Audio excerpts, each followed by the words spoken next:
એક એવા નેતા છે જેમને આપણે ભાઈ કહીને બોલાવી શકીએ. સાચી વાત કે ખોટી વાત? હું એક બહેન તરીકે તો કહી જ શકું.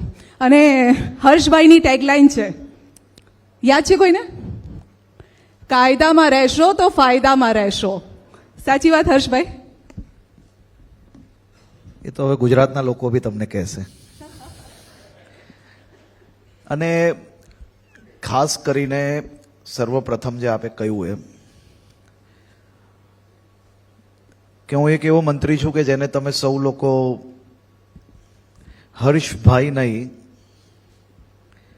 પરંતુ હર્ષના નામે બોલાવી શકો છો. કારણ કે હું મંત્રી પછી બન્યો, પરંતુ આ રાજ્યનો દીકરો છું. આ રાજ્યના વડીલોના આશીર્વાદથી આજે હું રાજ્યની વિવિધ જવાબદારીઓ જ્યારે સંભાળી રહ્યો છું, તો જવાબદારી એક હોદ્દો છે, પરંતુ વ્યક્તિના મનમાં એ પ્રેમ તમારો હોદ્દા જોડે ક્યારેય ના બદલાવો જોઈએ. આજે બી અહીંયા બેઠેલા મોટા ભાગના લોકો એવા છે કે જેમની જોડે મેં મારા કામની શરૂઆત કરી હોય. એ લોકો મારા મિત્ર છે અને મારા દિલના મિત્ર છે. એ અલગ વ્યવસ્થાઓ છે કે હું સ્ટેજ પર બેઠો છું, એ અહીંયા બેઠા છે, કાલે એ લોકો અહીંયા બેઠા હશે, હું ત્યાં બેઠો હોઈશ, પરંતુ મન અને દિલથી દોસ્તી અને સંબંધ જ્યાં હોય છે ત્યાં ખરેખર શ્રી, શ્રીમાન, સાહેબ આ બધા શબ્દો તમને હંમેશા એકબીજાથી દૂર કરતા હોય છે. એટલે હું આવા બધા નામોની પાછળ સાહેબ અને ખૂબ કડક સલામી લેવાની આદતવાળો વ્યક્તિ નથી. હું સીધું ને સીધું કામથી કામ રાખવાવાળો માણસ છું અને રિઝલ્ટથી માનવાવાળો માણસ છું. બિલકુલ. અને એ અમે જોયું પણ છે. હમણાં તો આપે બધાએ જોયું હશે કે રાજ્યમાં લગ્નના વરઘોડા કરતા આરોપીઓના વરઘોડા બહુ નીકળી રહ્યા છે. જોયા હશે? ક્યારેક ક્યારેક આપણી મજબૂરી એવી હોય છે કે હું અને ગુજરાત પોલીસ બધા જ કાયદાથી બંધાયેલા છે,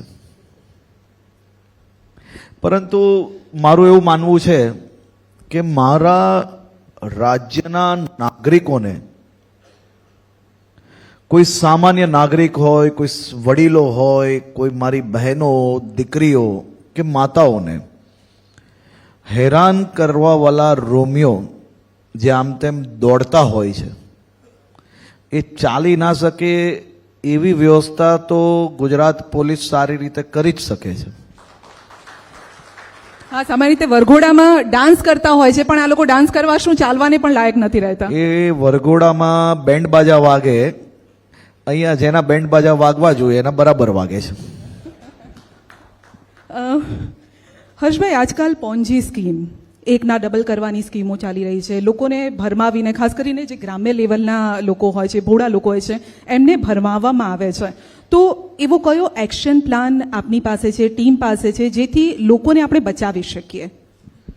આ એક હું તમારો આભાર માનું છું કે તમે રાજ્યના નાગરિકો કોઈ બી લોભ લાલચમાં ના આવે તે માટેનો ખૂબ મહત્વનો પ્રશ્ન આપે અહીંયા પૂછ્યો છે. એક તો સર્વપ્રથમ 2024માં ગુજરાત સરકાર દ્વારા ભૂપેન્દ્રભાઈ પટેલના માર્ગદર્શનમાં કુલ 14 આવી પોન્જી સ્કીમો પર કેસ દાખલ કરવામાં આવ્યા છે અને એના મુખ્યત્વે બધા જ માસ્ટર માઇન્ડોને પકડવામાં સફળતા પ્રાપ્ત થઈ છે. બીજો વિષય કે આવી પોન્જી સ્કીમ્સમાં માત્ર કોઈ ગરીબ માણસ, કોઈ ઓછું ભણેલું કે કોઈ ગામમાં રહેતા જ વ્યક્તિઓ ફસાય છે એવું નથી હોતું. હમણાં જ આપણે સૌ લોકોએ બીઝેડ ગ્રુપ દ્વારા જે હિંમતનગરનો કિસ્સો આપણે સૌએ જોયો, આ પ્રકારની સ્કીમોમાં માત્ર કોઈ ગામનું ઓછું ભણેલા વ્યક્તિઓ ફસાયા છે એવું નથી. જેને ભણાવવાની જવાબદારી છે એવાય લોકો લાલચમાં આવીને આવા લોકોની વાતમાં ક્યાંક ને ક્યાંક ફસાયા હોય છે. ભૂપેન્દ્રભાઈ પટેલની સરકાર દ્વારા શું કરવામાં આવ્યું? આ 14 કિસ્સાઓમાંથી માત્ર 2 જ કિસ્સા એવા છે કે જેમાં અરજદારો એક સાથે સામે ચાલીને આવ્યા છે. એના સિવાયના 12 કિસ્સાઓ એવા છે, અને ખાસ કરીને બીઝેડ ગ્રુપની આ જેટલા લોકોને દરરોજ વહેલી સવારે ઉઠીને જે આમ તેમ જઈને માઇકના ભૂંગળા દેખાય એટલે ઊભા રહીને જેને સ્ટેટમેન્ટ આપવાની ટેવ છે ને, એને આજે હું આ જાહેર મંચથી જવાબ આપું છું કે ભૂપેન્દ્રભાઈ પટેલની સરકાર એ કાયદાનું પાલન કરાવનાર સરકાર છે. ભૂપેન્દ્રભાઈ પટેલની સરકાર એ ગુજરાતના નાગરિકોના હિતની સરકાર છે. એનો સૌથી મોટો દાખલો બીઝેડ ગ્રુપ પર જે કેસ દાખલ કર્યો છે એનો પુરાવો છે. કોઈ બી પ્રકારની ફરિયાદ વગર પ્રોએક્ટિવલી પોલીસિંગના ભાગરૂપે રાજ્યના નાગરિકો કોઈ બી આ પ્રકારની લાલચમાં ફસાય નહીં તે માટે સામે ચાલીને ગુજરાત પોલીસે એની ઉપર કેસ દાખલ કર્યો છે અને આ પ્રકારની પોન્જી સ્કીમો પર રોક લાવવામાં સફળતા પ્રાપ્ત કરી છે. અમે અમારો નંબર જાહેર કર્યા છે, ચેનલો બી ખુલ્લી છે. આપ સૌ પાસે, હું તો આ ચેનલના મંચ પરથી કહું છું કે લોકો સામે ચાલીને આવે, ફરિયાદ દાખલ કરાવે. પહેલી વાર તમે કોઈ સરકાર એવી જોઈ હશે કે પ્રોએક્ટિવલી કામગીરી કરે અને પછી કહે છે કે તમારે જેના બી પૈસા ફસાયા હોય સામે ચાલીને આવો, અમે ફરિયાદ કરવા માટે તૈયાર છે. આનાથી વધારે સર્ટિફિકેટ તો શું જરૂર છે? પોન્જી સ્કીમની સામે અમે ગંભીરતાપૂર્વક કામ કરી રહ્યા છે અને આપણા ચેનલના માધ્યમથી રાજ્યના નાગરિકોને હું 2 હાથ જોડીને વિનંતી કરું છું. આ પ્રકારની સ્કીમો ચલાવનાર લોકોએ કોઈ તમારા દીકરા દીકરી નથી કે 1 ના 2 રૂપિયા કરીને તમને આપી જશે. લાલચમાં કોઈ બી પ્રકારે જો ફસાશો તો જરૂરથી ક્યાંક ને ક્યાંક તમને નુકસાન થશે. સરકાર માન્ય યોજનાઓ ઉપર જ ભરોસો કરવો, સરકાર દ્વારા કોઈ બી લાયસન્સ અપાયા છે કે નહીં એ જરૂરથી ચેક કરવું, અને આ બધું ચેક કર્યા પછી જ તમે તમારી મહેનતની કમાણીથી બચાવેલી રકમ કોઈ પર વિશ્વાસ કરીને જમા કરાવવી જોઈએ, એવી મારી રાજ્યના સૌ નાગરિકોને વિનંતી છે. અને આ પ્રકારની કોઈ બી સ્કીમ કોઈના બી ધ્યાનમાં આવે, એ પછી કોઈ બી ચલાવતું હોય, કોઈ ગમે તેટલું શક્તિશાળી વ્યક્તિ ચલાવતું હશે, પણ જો ખોટું કરતા હશે તો જરૂરથી એની ઉપર બી આ જ પ્રકારે પગલાં ભરાશે, એવી હું આપને જાહેર મંચ પરથી ખાતરી આપું છું. અચ્છા હર્ષભાઈ, ઘણી વખત એવું થતું હોય છે કે આપના તરફથી એક સારો ઇન્ટેન્શન છે કે લોકો સામે આવે, લોકોને ક્યાંક ડર લાગતો હોય છે કે અમે કદાચ કોઈક વાત કહી જઈશું, અમે ભરાઈ જઈશું, કદાચ અમારું ઇન્વેસ્ટિગેશન થશે, આવો એક ડર લોકોમાં હોય છે. લોકોનું ઇન્વેસ્ટિગેશન આવા પ્રકારના કેસોમાં ક્યારેય નથી થતું હતું. એ પીડિત છે, એ લાલચમાં ફસાઈ ગયો છે, પણ એ ગુનેગાર નથી. એને તો એના જીવનના એના સપના સાકાર કરવા માટે આ પ્રકારની લાલચમાં ક્યાંક ને ક્યાંક આપણે બધા વિશ્વાસ કરવાવાળા લોકો છે. ગુજરાતમાં રહેનાર દરેક નાગરિક એ ગુજરાતનું પાણી જેવું છે કે આપણે એકબીજા પર વિશ્વાસ કરીને કામ આગળ ચલાવતા હોઈએ છીએ, અને વિશ્વાસમાં આખી દુનિયા ચાલતી હોય છે. પરંતુ આ પ્રકારની સ્કીમ ચલાવનાર લોકો પર વિશ્વાસ કરવો ને, એ ભોળા ના કહેવાય, એ મૂર્ખ કહેવાય.